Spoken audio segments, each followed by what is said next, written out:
Est-ce que l'amour véritable fait souffrir ou guérit?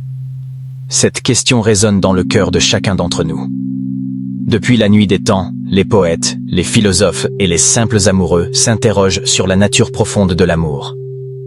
Est-il source de douleur, comme un feu qui consume? Ou est-il un baume qui apaise et guérit nos blessures intérieures? Pour comprendre cette dualité, il faut plonger au cœur même de l'expérience humaine, entre espoir, vulnérabilité et résilience. L'amour, dans ses premières manifestations, est souvent synonyme d'émerveillement. Tout semble possible, l'autre devient un miroir où l'on découvre la meilleure version de soi-même. Mais, rapidement, les failles apparaissent, les peurs ressurgissent, et l'on réalise que l'amour véritable n'est pas seulement une succession de moments idéalisés. Il demande du courage, de l'engagement, et parfois, il expose nos vulnérabilités les plus profondes. Pourquoi alors tant associent l'amour véritable à la souffrance? Est-ce une fatalité? Ou bien une étape nécessaire vers la transformation et la guérison? Pour démêler cette question, il faut explorer chaque facette de l'amour. La passion, la confiance, la perte, la guérison, et découvrir ce que chacun peut vivre, transformer et dépasser. La souffrance dans l'amour n'est pas un mythe. Elle naît souvent de nos attentes, de nos peurs, d'un manque de communication ou de compréhension. Beaucoup redoutent l'abandon, la trahison ou la non-réciprocité. Mais pourquoi acceptons-nous parfois de souffrir? Parce qu'aimer véritablement, c'est ouvrir son cœur, accepter de ne plus tout maîtriser, prendre le risque d'être touché, blessé, ébranlé.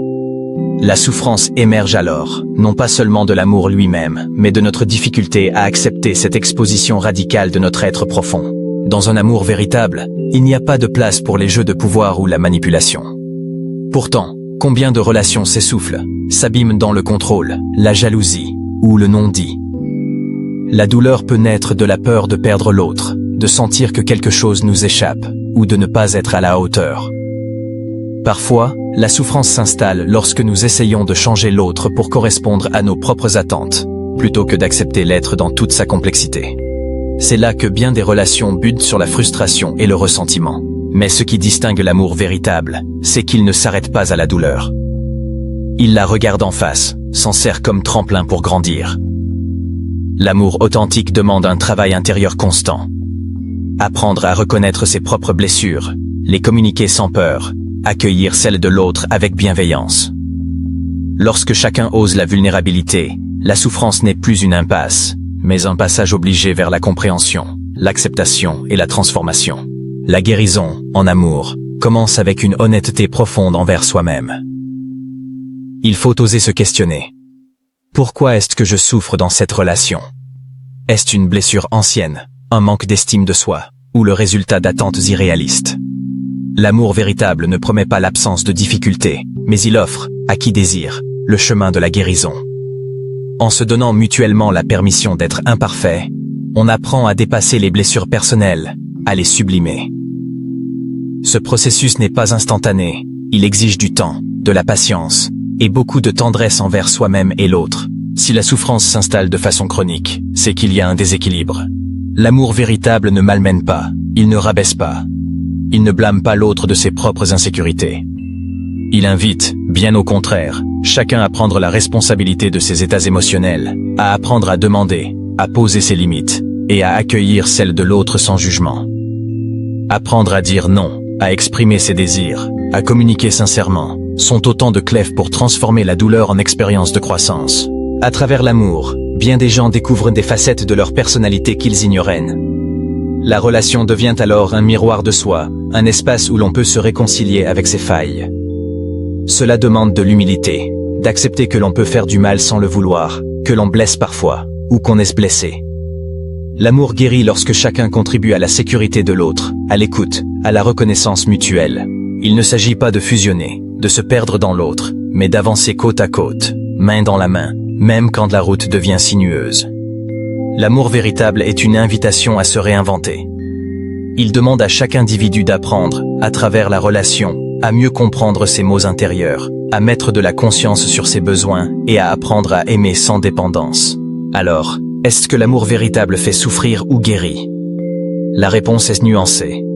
Il peut être les deux à la fois, selon l'histoire personnelle de chacun, selon la maturité émotionnelle et l'engagement dans l'authenticité. L'amour n'est ni une punition ni un simple remède. C'est une aventure intérieure qui nous force à évoluer, pour le meilleur et parfois pour le pire. Si vous vivez de la souffrance en amour, ne vous jugez pas. Demandez-vous d'où vient cette douleur.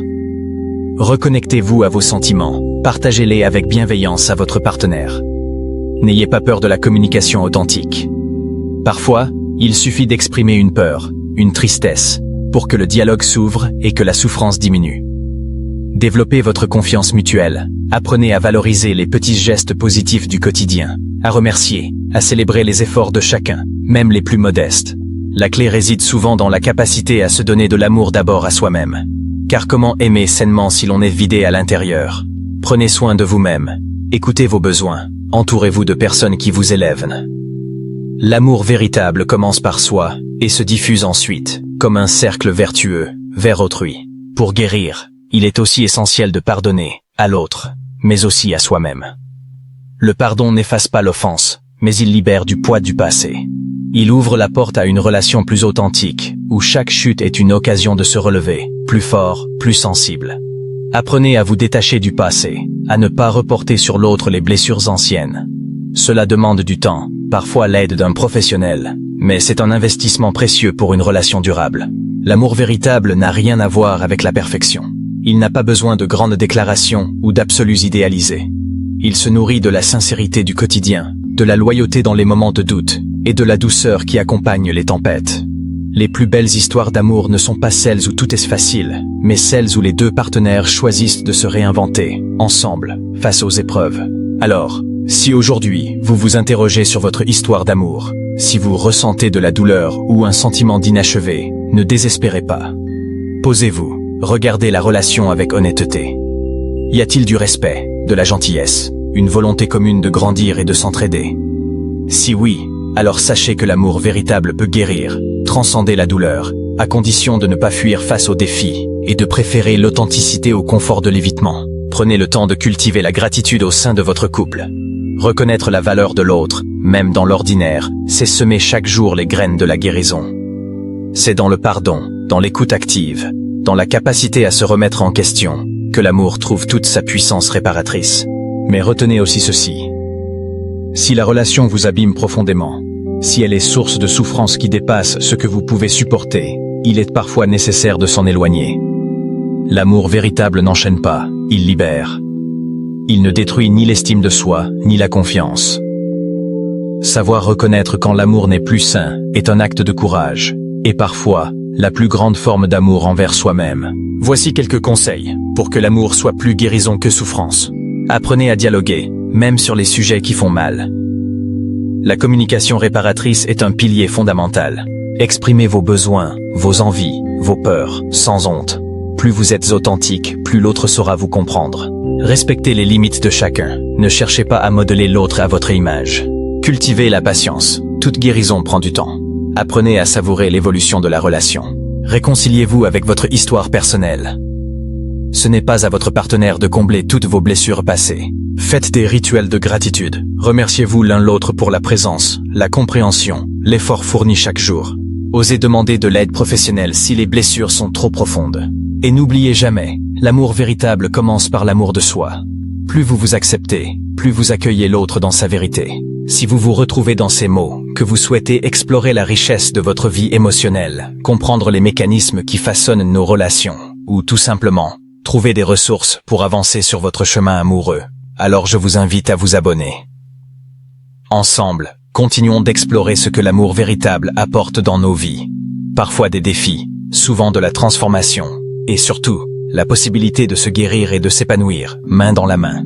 L'amour n'est jamais une ligne droite. Il a ses moments de lumière, ses passages d'ombre. Parfois il fait mal, parfois il console. Mais à celui qui ose s'engager, oser être vrai, il offre la plus belle promesse. Celle de devenir, un jour après l'autre, une meilleure version de soi-même. Et peut-être aussi, de marcher vers une paix intérieure inédite. Ne baissez pas les bras.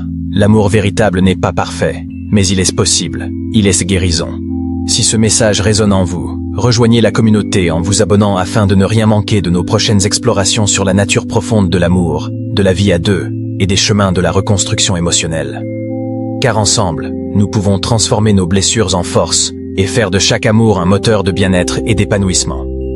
Abonnez-vous dès maintenant pour nourrir ce voyage intérieur et faites fleurir, dans votre vie, la force guérissante de l'amour.